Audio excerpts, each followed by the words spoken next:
You know what makes absolutely zero sense? Watching someone get a massive $10,000 raise at their job, and exactly 6 months later, they are somehow more broke than they were before.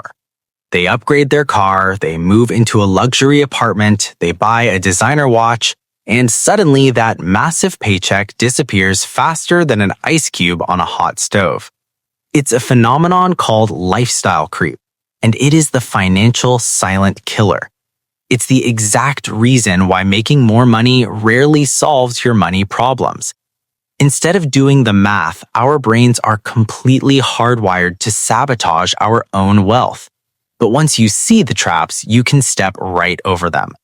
Today, I'm going to break down the 3 fake rich traps that are secretly keeping you broke, and the exact blueprint to escape them. If you want to actually build wealth instead of just looking rich to impress people you don't even like, make sure to hit that subscribe button. Let's dive in. Trap number 1 is the auto loan illusion. According to recent data, the average monthly car payment for a new vehicle is pushing an absolutely mind-blowing $750.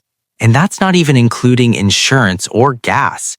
People are routinely taking out 72-month, even 84-month loans just to drive a car that loses up to 20% of its value the second the tires touch the street outside the dealership. People justify this by saying, well, I need a reliable car for work. No, you don't. You need an ego boost. You are literally chaining yourself to a rapidly depreciating block of metal while paying the bank 9% interest for the privilege. If you took that $750 a month and invested it into a basic S&P 500 index fund for those same 72 months, you wouldn't just have a used car at the end of it. You'd have over $65,000 in cash. By financing a car you can't afford, you aren't just losing money, you are literally stealing from your future self. Trap number 2 is death by convenience. A lot of people think they're doing great because they don't have credit card debt or a crazy car loan, but they are bleeding to death from 1,000 tiny cuts.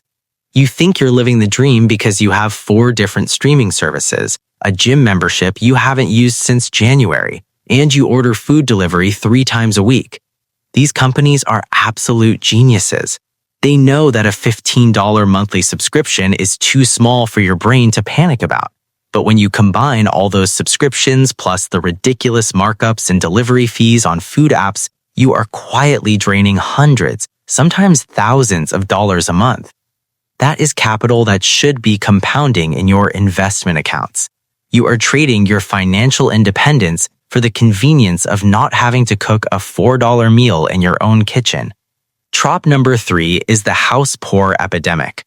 Society has completely brainwashed us into believing that your primary residence is your ultimate investment. So people stretch their budgets to the absolute breaking point to buy the biggest house the bank will approve them for. But here is the ugly truth your real estate agent won't tell you. A massive primary house is a liability disguised as an asset. Between property taxes, interest, maintenance, insurance, and repairs, a big house will gorge on your cash flow. If 50 or 60% of your take-home pay is tied up in your roof, you have no money left to actually build wealth. You might look rich to your neighbors, but you are one broken water heater away from a financial crisis. So how do you actually escape the fake rich trap?